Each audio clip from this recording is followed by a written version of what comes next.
بسم اللہ الرحمن الرحیم۔ السلام علیکم۔ شہر اقتدار سے میں ہوں صدیق جان اور میرے ساتھ موجود ہیں ہارون اور رشید صاحب۔ خان صاحب کا پہلا جو ٹویٹ تھا مودی کے حوالے سے وہ بھی بڑا سخت تھا اور بڑا کلیئر تھا کہ پاکستانی متحد ہیں۔ آج بھی عمران خان کا جو ٹویٹ ہے وہ اتحاد کی بات کر رہا ہے، پاکستان کی افواج کے پیچھے کھڑے ہونے کی بات کر رہا ہے مودی کے مقابلے میں، بھارت کے مقابلے میں۔ لیکن ابھی بھی 5 7 8 ایسے پی ٹی آئی کے لوگ ہیں جو اس چیز کی مخالفت کر رہے ہیں۔ وہ یہ کہہ رہے ہیں کہ فوج کو اتنا سپورٹ نہیں کرنا چاہیے، آپ غلط کر رہے ہیں فوج کو سپورٹ کر کے، آپ اس ایئر فورس کو سپورٹ کر کے غلط کر رہے ہیں، ان کو ہیرو مت بنائیں۔ ہیرو بنانے کا سوال ہے، فوج کو سپورٹ کرنا انڈیا کے خلاف۔ فوج کو کسی عسکری قیادت کو کسی ایسی چیز میں تو سپورٹ نہیں کر رہے جس پہ اختلاف ہے، جہاں زیادتی ہوئی ہے، جہاں ظلم اور جبر، اس میں تو سپورٹ نہیں کر رہے۔ اب انڈین آرمی کو کیا ویلکم کریں؟ یہ تو نہیں ہو سکتا۔ یہ نہ سمجھی کی حد ہے۔ بعض ورکر بہت خرابی کر رہے ہیں، گالی دے رہے ہیں محترمہ مریم نواز کو اور لوگوں کو گالی دے رہے ہیں۔ وہ آپ کے پاس دلائل کا ایک انبار ہے، آپ کے ساتھ اتنا ظلم ہوا ہے، جال سازی ہوئی ہے، 5ویں 6 نمبر پہ آنے والے لوگوں کو جتایا گیا، کراچی میں، پنجاب میں، بلوچستان میں تو خیر 100% ہی جعلی حکومت ہے، 5ویں نمبر پہ ایک آدمی آیا، اس کو جتا دیا گیا۔ وہ بھائی آپ کے پاس اتنے دلائل، گالی تو دیتا کمزور آدمی، طاقتور کو گالی دینے کی کیا ضرورت ہے؟ ایک حکمت عملی بنائیں۔ نمبر 1 پریورٹی کیا ہے؟ نمبر 1 پریورٹی پاکستان ہے، پاکستان کی سلامتی ہے۔ آپ اندازہ کر سکتے ہیں درجنوں میسیجز میں نے نیپال سے سنے ہیں، جناب عرب ممالک سے سنے ہیں۔ وہ کاش میرے ذہن میں ہوتا تو میں اس کو نکال کے رکھتا۔ ایک عرب نے لکھا ہے، ہماری زندگی میں مسرت کا کوئی دن کبھی آیا ہی نہیں تھا، یہ پہلا یوم مسرت ہے۔ حالانکہ جب ایٹم بم بنا تھا اس وقت بھی عربوں کا رد عمل ہی تھا۔ پاکستان عالم اسلام کا لیڈر بن کے ابھر سکتا ہے۔ عمران خان کو یہاں آزادی دیں، یہ ٹھیک ہے، انڈرسٹینڈنگ ہونی چاہیے کہ جو ان سے پوچھا گیا امام غزالی سے کہ 10 سال آپ کہاں رہے؟ جب وہ آئے تو ایک بدلے ہوئے آدمی تھے، پہلے تو وہ ایک عالم دین ہی تھے محض، پھر تو وہ کتنے بڑے مفکر بن کر ابھرے، ان کی زندگی میں نے امام کہا کہ انہوں نے کہا مزہ ہوا، مزہ جو بیت گیا سو بیت گیا۔ اس میں کچھ چیزیں سارٹ آؤٹ کرنے کی ہوتی ہیں کہ یہ ہوگا بھائی لوٹ مار کی ہے نواز شریف نے، زرداری نے کی ہے لوٹ مار، محترمہ مریم کے پاس اتنی دولت کہاں سے آئی، ان کے بیٹوں کے پاس کہاں سے آئی؟ کچھ چیزوں کا حساب تو انہیں دینا ہوگا، لیکن وہ حساب عمران خان نہ کرے۔ عمران خان کا کوئی کام نہیں حساب کا، وہ کام ایک ایسا ادارہ بنایا جائے جس پہ سبھی کو اعتماد ہو، عدالتی نظام بحال کیا جائے، BR کو ٹھیک کیا جائے، پولیس کو ٹھیک کیا جائے، آپ کو میری رائے معلوم ہے، سول سروس کو ٹھیک کیا جائے، پٹوار کو ٹھیک کیا جائے، اور جو نئی ٹیکنالوجیز ہیں اس میں انویسٹمنٹ کی جائے، IT میں، آرٹیفیشل انٹیلیجنس میں۔ تو اس ملک میں کیا کمی ہے جی مجھے بتائیے؟ اس میں 4 موسم ہے، اس کی زمین فرٹائل ہے، اس کے لوگ محنتی ہیں۔ مہاتیر محمد نے کہا تھا دگنا وقت لیتا ہے ایک ملاشین ایک چیز کو سیکھنے میں۔ پہلی دفعہ جب میں نے خان صاحب سے کہا مہاتیر محمد کے پاس جائیں تو انہوں نے کہا ہاں ٹھیک ہے، تو اتفاق سے انہیں ایک دعوت نامہ ملا، وہ گئے ان کے پاس تو انہوں نے یہ بات کہی اور کہا الیکٹرانکس، اس وقت الیکٹرانکس تھا، اب IT بھی ہے اور آرٹیفیشل انٹیلیجنس بھی۔ بالکل ٹھیک ہے ہارون صاحب، میں نے کل خان صاحب کے نیو ٹویٹس کا ذکر کیا تھا، وہ ذرا تصحیح کرنا ضروری ہے۔ میں آج حیران رہ گیا، میں نے آج عمران خان صاحب کی جو ٹویٹ ابھی میں نے پڑھ کے سنایا، وہ جب پڑھنے کے لیے میں نے کھولا تو میں نے دیکھا کہ میں نے تو کل بڑی غلط فگر دے دی تھی۔ 22 اپریل کو پہلگام کا واقعہ ہوتا ہے اور پہلگام کے واقعے کے بعد مودی اس کے اوپر پہلا ٹویٹ کرتا ہے پہلگام واقعے پہ۔ اب 1.5 ارب کا ملک ہے، ان کے ملک میں ایک سانحہ ہوا ہے، پوری دنیا کے سینٹیمنٹس ان کے ساتھ ہیں، اپنا ملک ان کا پورا اس وقت ظاہر ہے اسرائیل ان کے ساتھ ہے، مغرب ان کے ساتھ، ان کی طرف مائل ہے، امریکہ ان کی طرف مائل ہے۔ جی سر۔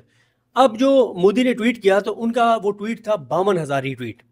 عمران خان صاحب کرتے ہیں 29 اپریل کو، 7 دن بعد ٹویٹ کرتے ہیں پہلگام پہ، 7 دن بعد۔ 7 دن بعد خان صاحب کا جو انگلش والا ٹویٹ ہے وہ 45,000 ری ٹویٹ، اور جو اردو والا ہے وہ 27,000 ری ٹویٹ۔ 72,000 ری ٹویٹ ہیں عمران خان کے اور 52,000 ری ٹویٹ ہیں مودی کے۔ تو نہیں، وہ پاکستان کا لیڈر ہی نہیں ہے، لوگ سمجھ نہیں رہے، وہ عالم اسلام کا لیڈر ہے۔ اس نے کہا نا وہاں کس درد سے اس نے کہا کہ تمہیں پتہ نہیں ہے کہ جب رسول اللہ صلی اللہ علیہ وسلم کی شان میں گستاخی کرتے ہو تو ہمارے دلوں پر کیا گزرتی ہے، اور دل کا درد جو ہے وہ جسمانی درد سے بہت بڑا ہوتا ہے۔ تو اس سے تو پوری ایک لہر اٹھ کھڑی ہوئی، نہ صرف پاکستان میں اس کو آزادی ہونی چاہیے، یہ ٹھیک ہے، جھگڑوں کو چھوڑے، نہ صرف پاکستان میں جلسے کرے، وہ جائے نا ترکی، آپ حیرت زدہ ہوں گے. وہ ایران جائے اس طرح اس کا خیر مقدم ہوگا جیسے خمینی کا ہوا تھا. وہ جائے عالم عرب میں جہاں جا سکتا ہے. عرب تو ایسے نکمے اور بزدل ہیں. وہ کئی لوگ میسیج بھیج رہے ہیں آپ ان کو نکمہ اور بزدل کہتے ہیں. نکمے اور بزدل کو اور کیا کہا جائے, اس سے بھی سخت لفظ استعمال کرنا چاہیے. وہاں لوگ شہید ہوتے رہے غزہ میں, اور یہ اپنے اسرائیل کو تسلیم کرانے کے چکر میں رہے. ملائیشیا جائے, انڈونیشیا جائے, کتنے مسلمان ممالک ہیں جی. البانیہ جائے, چیچنیا جائے. ویسے آپ کو بتاؤں, خان صاحب خفیہ طور پر چیچنیا گئے تھے جب ابھی وزیر اعظم نہیں بنے تھے. پروگرام میرا تھا, یار تم نے بڑا چکر چلایا. میں نے کہا ابھی تو چل رہا ہے, ابھی کوشش کر رہا ہوں. تو اپنی بیگم کے ساتھ وہ اس وقت تو علیحدگی نہیں ہوئی تھی. چیچنیا گیا, گروزنی میں ایک پوری رات گزاری. اس کی تفصیل کا بھی پھر آپ کو بتاؤں گا. بالکل ٹھیک ہے سر. اور وہ جو اپنا چیچنیا کا صدر ہے رمضان, پورا نام یاد نہیں, اس نے پیوٹن سے التجا کی بھائی میری ملاقات ضرور کرو. وہ آیا. وہ چیچنز کا بھی لیڈر ہے, وہ ساری دنیا کے مسلمانوں کا لیڈر ہے. اور دیکھیے ایک لیڈر کا کیا کام ہوتا ہے کہ اس کی صلاحیت کو, اس کی پاپولیرٹی کو امت کی بہبود کے لیے استعمال کیا جائے. زمانوں کے بعد ایک ایسا شخص مر جو ہے, Aurangzeb was the last main جس کا ریسپیکٹ کیا جاتا تھا. ریجیڈیٹی تھی اس کے مزاج میں, اس نے سلطنت کو بہت پھیلا دیا. اچھا, اس سے بہت پہلے صلاح الدین ایوبی پہ اتفاق رائے ہوا تھا. یہ بہت ریئر ہوتا ہے ہسٹری میں. اس کی اس پوزیشن کو استعمال کرنا چاہیے, اسے اچھے مشیروں کا انتخاب کرنا چاہیے, اور یہ جھگڑے وگڑے ختم کریں لیکن اصولوں کے ساتھ. اس طرح نہیں ہے کہ ڈاکوں کو چھوڑ دیا جائے, وہ اپنی غلطیاں تسلیم کریں.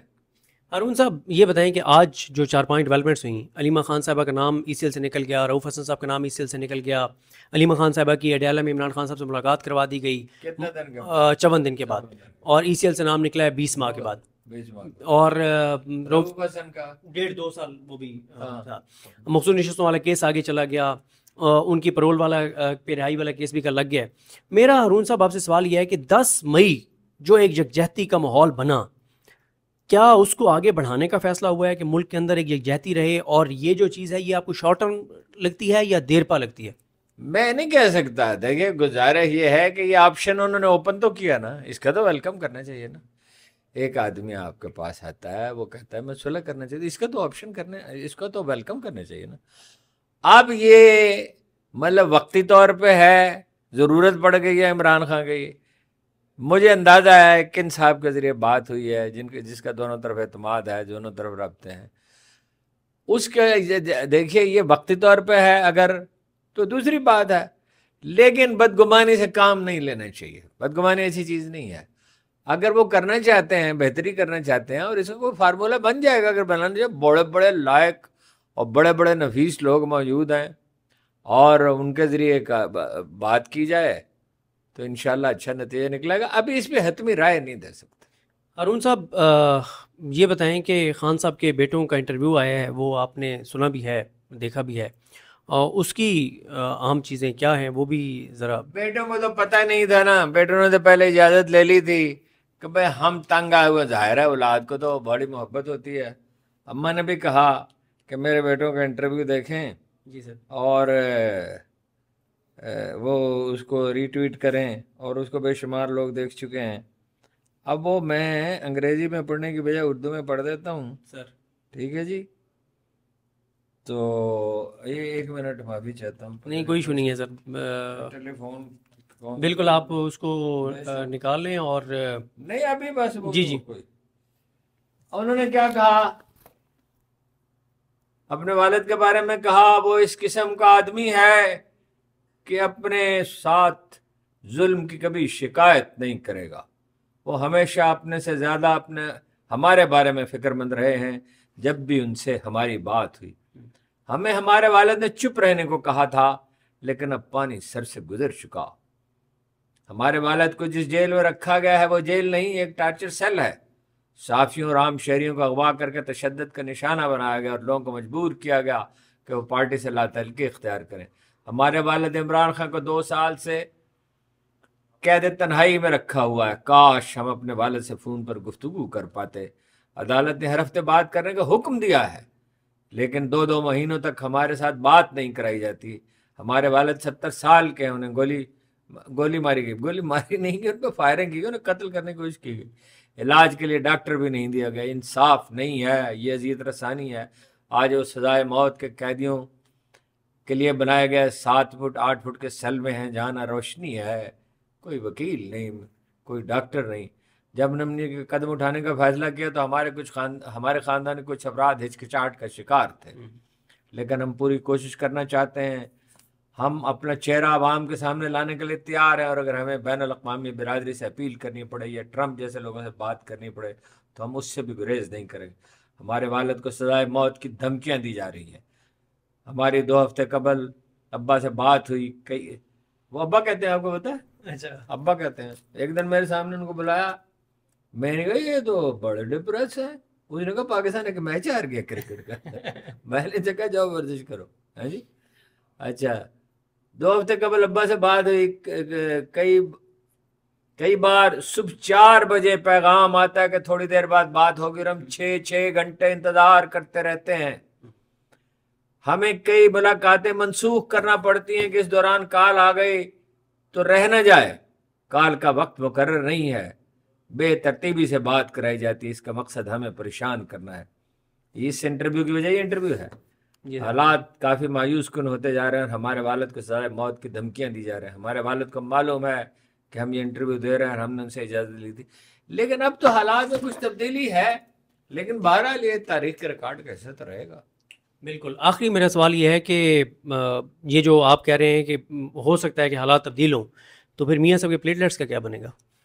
نہیں، دیکھیے نا، میاں صاحب کے ساتھ ایک نرمی کی ایک حد ہوتی ہے۔ جو مکہ میں کچھ لوگ تھے ان کے بارے میں رسول اللہ نے کہا تھا غلاف کعبہ کے پیچھے چھپ جائیں پھر بھی مت ڈالو۔ ہاں جی، جنہوں نے اسلام کی بنیادوں کو منہدم کرنے کی کوشش کی تھی، جنہوں نے رسول اللہ کے کو اذیت رسانی کی تھی، کیونکہ اسلام کے 2 ستون ہیں، ایک قرآن کریم ہے، ایک رسالت مآب ہے۔ جو آپ نے کہا، قرآن کہتا ہے وَمَا يَنطِقُ عَنِ الْهَوَىٰ إِلَّا وَحْيٌ يُوحَىٰ، یہ کوئی ہمارے مولویوں کو سمجھ ہی نہیں آتی اس بات کی۔ وہ کہتے وہ قرآن ہی ہے سب کچھ، قرآن تو سب کچھ ہے ہی، اللہ کا کلام ہے، تو بس وہ تو اس میں تو ایک شوشہ اور نقطہ بھی جو ہے وہ قابل غور ہے، لیکن جو مجسم قرآن تھے وہ تو اللہ کے رسول ہی تھے نا، وہی قرآن، وہی فرقان، وہی یاسین، وہی طہ۔ تو جو انہوں نے بہت سے لوگوں کو معاف کر دیا تھا، لیکن راستہ نہیں دیا جناب ابو سفیان نے۔ حضرت عمر نے کہا راستہ دے دو، سیدھا کر دوں گا، ٹھیک ہے نا۔ دیکھیے، عدل سے نرمی کا مطلب یہ نہیں ہے کہ عدل کو ترک کر دیا جائے، یہ نہیں، عدل بھی ہونا چاہیے، نرمی بھی ہونی چاہیے، اس کا طریقہ کار دانش مند لوگ بیٹھ کے وضع کر سکتے۔ سر، موضوعات تو بہت سے ہیں جس پہ آپ سے بات کرنی ہے، لیکن آغاز ہم کریں گے شہداء کے ناموں سے۔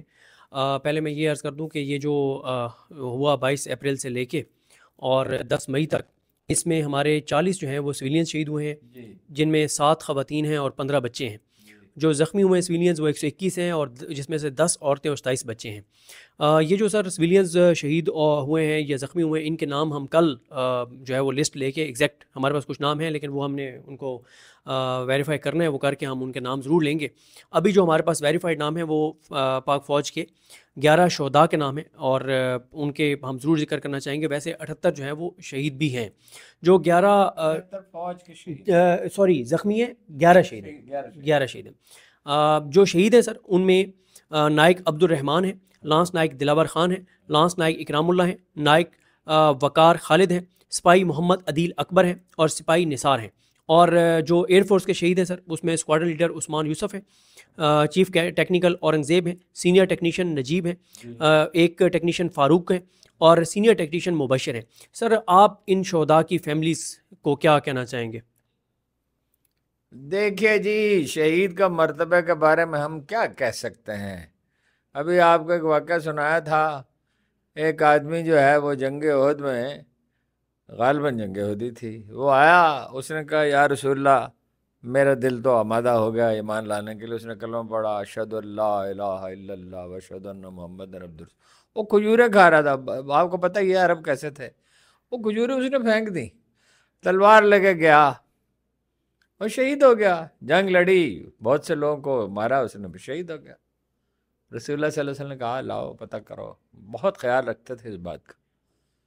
اور جاتے تھے شہداء کے قبروں پہ جاتے تھے، کوہ احد جاتے تھے، بڑا عزیز رکھتے تھے۔ فرمایا یعنی اس کا مفہوم یہ خلاصہ یہ کیا شان پائی، نہ کوئی نماز پڑھی، نہ کوئی روزہ رکھا، نہ کوئی زکوٰۃ دی۔ شہید تو اللہ تعالیٰ کہتا ہے کہ وہ انہیں رزق دیا جاتا ہے، من یقتل فی سبیل اللہ، انہیں رزق دیا جاتا ہے، تم اس کا شعور نہیں رکھتے۔ شہید کا ایک الگ ہی مرتبہ ہے، وہ ایک دیکھیے جو آدمی جو ایسے عرض کیا تھا جہاں سے گزر جاتا، ان کے خاندانوں کے لیے باعث فخر ہے۔ میں آپ کو ایک واقعہ بتاتا ہوں، یوم شہداء پہ انہوں نے ایک اینکر کو بلایا، نام ان کا اس وقت میں نہیں، بڑے بھلے آدمی ہیں، وہ جو ریہرسل کی تو ریہرسل میں روتا رہا۔ تو ایک بریگیڈیئر صاحب ہوتے تھے، انہوں نے کہا یار پروگرام کیسے ہو گیا، یہ تو روتا رہتا ہے۔ جب پروگرام شروع ہوا، general Kenny was there, Kaira صاحب واز دیر، کچھ اور لوگ تھے، کچھ جرنلسٹ تھے، کچھ فوجی تھے، کچھ سیولینز تھے۔ تو وہ جو بریگیڈیئر کہہ رہے یہ کیا پروگرام کرے گا، تو وہ سسکیاں لے لے کر رو رہا تھا، سارا مجمع رو رہا تھا، اس لیے کہ جب کوئی خاتون آئی، مثلا خاتون آئی برقع پوش، اور پشتوں میں اس نے کہا مجھے فخر، ہر ایک نے کہا ہمیں اس پہ فخر ہے۔ یہ مائیں صرف پاکستان میں ہوتی ہیں جو بچے جنتی ہیں قربان ہونے کے لیے، اور اللہ اور اس کے رسول کے لیے قربان ہونے کے لیے۔ خاک وطن نہیں، اس کو شہباز شریف بیچارے کو کیا پتہ ہے خاک وطن، خاک وطن کیا چیز ہے۔ تو یہ شہداء جو ہیں یہ ان میں بھی فخر ہونا، اور ہمیں ان پہ فخر ہونا چاہیے، اور ہمیں ان کا خیال رکھنا چاہیے۔ جب جناب زید شہید ہوئے تو رسول اللہ صلی اللہ علیہ وسلم اسامہ کو لپٹا کر، اور غالباً ان کا کوئی بہن بھائی بھی تھا، تو بہت روئے، بہت اس کو یاد کیا، اور پھر اسامہ کا اتنا ہی خیال رکھا جتنا زید کا خیال رکھتے تھے۔ ان کو اعزازات بھی دیے جانے چاہیے، ان کو بلایا جانا چاہیے، جیسی ماحول ذرا تھوڑا سا نارمل ہوتا ہے، مجھے لگتا ہے جلدی نارمل نہیں ہوگا، ان کو بلایا جائے جی ایچ کیو میں۔ جنرل کیانی کے زمانے میں یہ تھی، لوگ کہتے بڑی تعریف کرتے ہیں ان کی، بھی کیوں نہ تعریف کروں، جو اچھے کام کیے اس کی تعریف کی، اگر کوئی غلط کام کیا پوائنٹ آؤٹ کرے تو وہ اس پہ تنقید بھی ہو سکتی ہے۔ لوگوں کو بلایا جائے، جو قوم اپنے شہیدوں کو اعزاز کا خیال نہیں رکھتی تو وہ ظاہر ہے، ویسے پاکستانی فوج کی روایت یہی ہے، جو بھی مطلب اسٹیبلشمنٹ پہ جب بھی تنقید ہے، اس کا جو بھی اعتراضات ہیں وہ اپنی جگہ۔ ان شہداء کے ناموں پہ گلیوں کے نام رکھنے چاہیے، سڑکوں کے نام رکھنے چاہیے۔ انہی کی وجہ سے، جنون و جبر کے جبڑوں سے جہاں جہاں زندگی آزاد ہے وہ شہیدوں کی سخاوت میں زندہ۔ شہید ہی تو کسی قوم کی سب سے بڑی متاعت ہیں، تو اس میں کیا، اس میں کوئی کسی بھی مسلمان کے جذبات مختلف تو نہیں ہو سکتے۔ بالکل ٹھیک ہے۔ اور ہارون صاحب ایک بہت اہم عمران خان صاحب کا ٹویٹ آیا ہے، میں اس کو پڑھنا چاہتا ہوں۔ عمران خان صاحب سے آج ان کی بہن علیمہ خان کی جو ملاقات ہوئی، اس کے بعد عمران خان صاحب کا ٹویٹ آیا، یہ بہت امپورٹنٹ ہے اس ماحول میں۔ عمران خان کہتے ہیں کہ پاک بھارت حالیہ کشیدگی نے ایک بار پھر ثابت کیا کہ پاکستانی ایک بہادر اور خوددار قوم ہے۔ میں نے ہمیشہ کہا ہے کہ فوج بھی میری ہے اور یہ ملک بھی میرا ہے۔ جس طرح ہمارے جوانوں نے فضائی اور زمینی سرحدوں پر مودی کو شکست دی، ویسے ہی پاکستانی عوام خصوصاً سوشل میڈیا نے مودی اور RSS کے بیانیے کو دنیا بھر میں شکست دی۔ مودی نے پاکستان میں سویلین بچوں، عورتوں، بزرگوں اور تنصیبات کو ٹارگٹ کر کے بزدلی کا مظاہرہ کیا، جس کا ہماری فورسز نے بہترین جواب دیا۔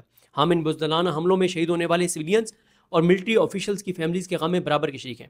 میں پاک فضائیہ سمیت تمام فوجی جوانوں کی پروفیشنلزم اور بہترین کارکردگی دکھانے پر خراج تحسین پیش کرتا ہوں، جنہوں نے مودی کی طرح سویلینز اور سول تنصیبات کو ٹارگٹ کرنے کی بجائے پاکستان پر حملے میں شامل تیاروں اور تنصیبات کو کامیابی سے تباہ کر کے کامیابی حاصل کی۔ نریندر مودی پاکستان سے سخت نفرت کرتا ہے، اور دوران جنگ پاکستانیوں کی بے خوف رویے نے مودی کے غصے میں مزید اضافہ کیا ہوگا۔ وہ سخت غصے میں ہوگا اور انتقام لینے کے لیے دوبارہ ویسے ہی فالس فلیگ آپریشن کی کوشش کرے گا جیسے جموں کشمیر میں کیا، جس کے لیے ہمیں محتاط اور تیار رہنا ہوگا۔ میں 2019 میں بھی اس حوالے سے پیشن گوئی کر چکا تھا۔ مودی کی پوری کوشش ہوگی کہ پاکستان کو معاشی سطح پر بھی نقصان پہنچائے۔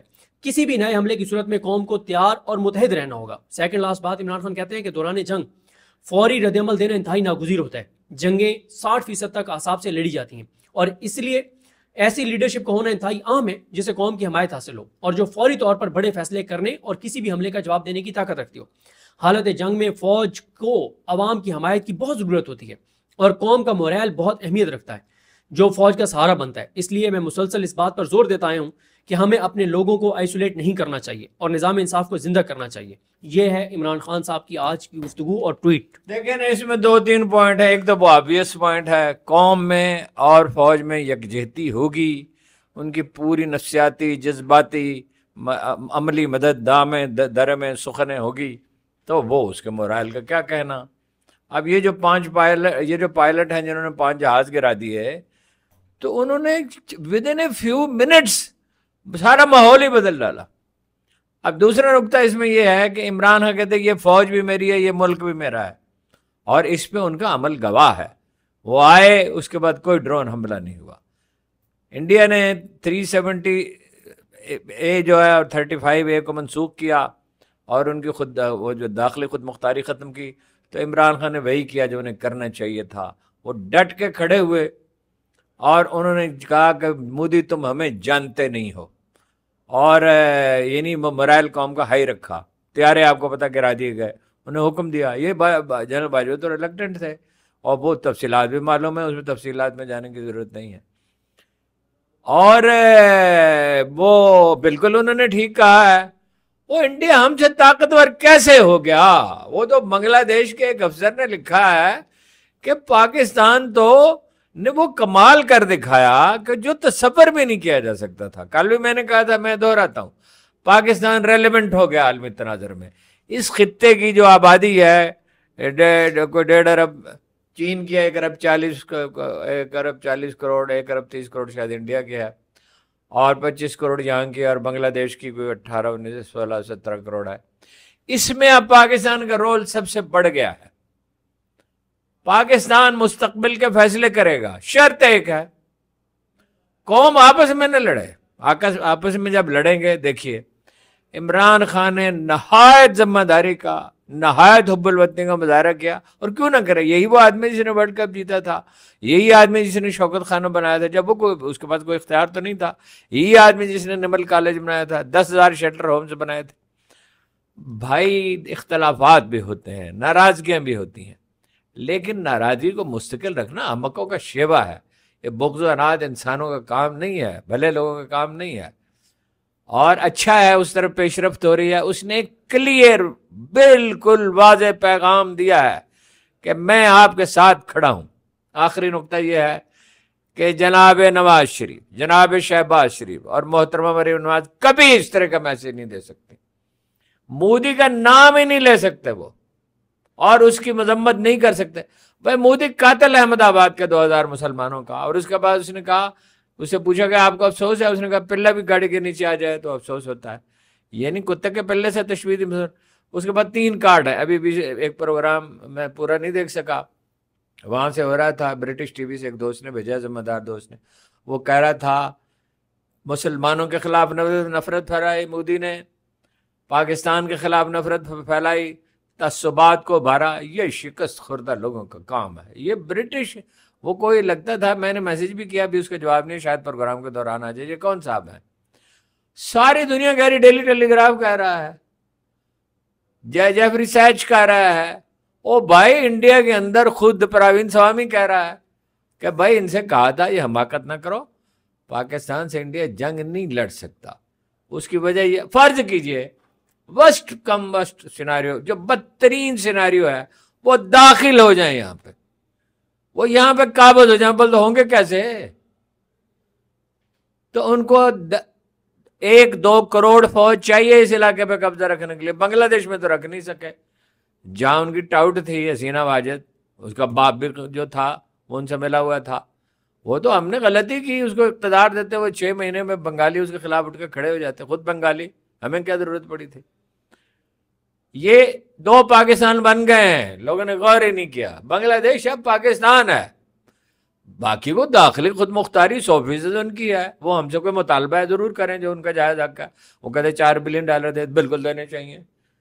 وہ $4 بلین کیا ہوتے ہیں؟ بنگلہ دیش جیسا ملک آپ کے ساتھ ہو، $4 بلین کیا ہوتے ہیں؟ ان سے کہا اس وقت تو نہیں ہے، جب ہوں گے تو دے دیں گے. اور افغانستان کے ساتھ تعلقات ٹھیک کرنے چاہیے، ایران کے ساتھ ٹھیک کرنے چاہیے، اور بھرپور سفارتی مہم چلانی چاہیے. اگر عمران خان اس کے اشارے مل رہے ہیں اب یا تو یہ وقت گین کرنے کے لیے کچھ لوگ کر رہے ہیں یا اس کے اشارے مل رہے ہیں، پھر آگے چل کے بات کرتے ہیں کہ مفاہمت کا امکان ہے، لیکن اس میں رکاوٹ کون ہے؟ اس میں رکاوٹ ہے نون لیگ والے، اور اس میں پیپلز پارٹی رکاوٹ ہے کہ ہم تو مارے جائیں گے۔ وہ خان صاحب سے کہا خان صاحب کچھ نرمی کریں، کچھ نرمی کا یہ مطلب نہیں ہے جو انہوں نے مال لوٹا ہوا وہ واپس نہ کریں، وہ لوٹا ہوا مال واپس کریں۔ جو ٹروتھ ریکنسیلیشن کمیشن بنایا تھا اس نے نیلسن منڈیلا نے، تو اس میں یہ تھا نا کہ جو زیادتیاں انہوں نے کی اس کا اعتراف کریں، لیکن علامت کے طور پر کچھ لوگوں کو سزا دی جاتی ہے، کچھ ڈاکوؤں کو سزا دیں اور یہ جائیں، ان کا وطن برطانیہ ہے، وہاں جا کر رہیں۔ مودی سے ان کے اتنے گہرے تعلقات ہیں، کسی پاکستانی خاندان حتیٰ کہ اپنے چچا زادوں سے ان کے اتنے گہرے مراسم نہیں ہیں، ان کی شکایت کرتے رہتے ہیں، اور عمران خان کو تو یہ اپنا دشمن سمجھتے ہیں، اور وہ تو چلیے ایک فطری ہے، وہ بھی ان کو اپنا دشمن سمجھتا ہے۔ کوئی قوم جس میں اتحاد نہ ہو، دیکھیے کب خرابی شروع ہوئی، حضرت عمر کے آخری برسوں میں 2 برس رہتے تھے، یہ بنو امیہ نے سازشیں شروع کی، پھر جناب عثمان کے دور میں، پھر وہ بڑھتے بڑھتے کہاں تک پہنچا۔ قوم کو جناب، میں نے کل بھی کہا تھا، جناب حسن قربانی نہ دیتے، وہ تو ویسے اس کو رائے گاں کرنے کی انہوں نے کوشش کی، تو امت تو اسی وقت رومی چڑھ دوڑتے ہے۔ وہ امیر معاویہ میں انہوں نے لکھا تھا، یہ پہلے اس کا ٹھیک تھا کہ تم کس غلط فہمی میں ہو کہ تم یہاں آؤ گے تو میں تمہیں ویلکم کروں گا۔ اتحاد، سب قائد اعظم کا سلوگن کیا تھا؟ ایمان، پہلی بات ہے ایمان، جس کو ہم ترتیب غلط کہتے ہیں، اتحاد اور تنظیم۔ پی ٹی آئی کو تنظیم پہ توجہ دینے کی ضرورت ہے، اپنے حکمت عملی بہتر بنانے کی ضرورت ہے۔